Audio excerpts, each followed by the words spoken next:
So, All right. so one argument is that Ukraine should be the new Israel. What does that mean?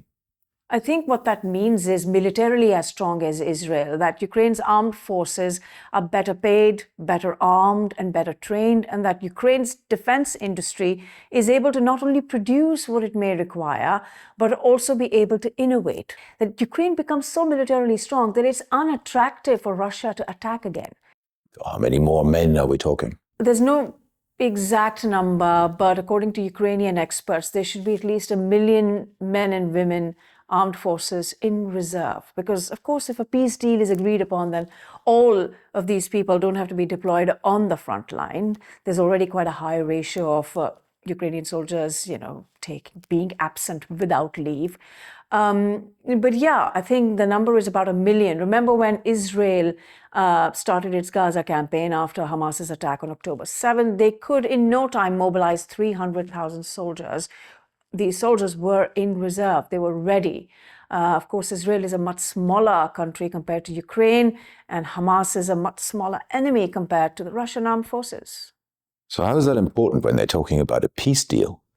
It is important, and particularly because a peace deal is being negotiated. Because according to the initial 28-point peace proposal by Donald Trump's administration, Ukrainians are being asked to reduce the size of their armed forces to 600,000. Now, of course, they've got a problem with this, the Ukrainians, because they think that it makes them weaker. Why?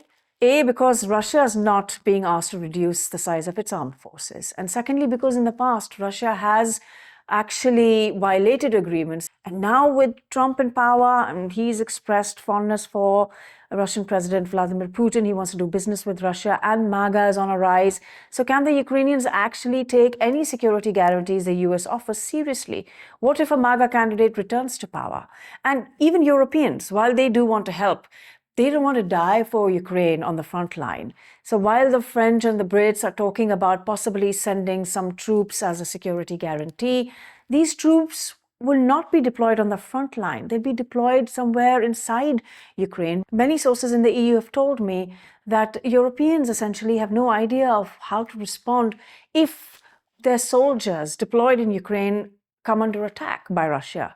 So to avoid any such incident, they're going to make sure that any European troops are deployed far away from the front line. So in short, in the end, when it comes to the most difficult part, Ukraine can only rely on itself, and it can't really afford to drop its guard.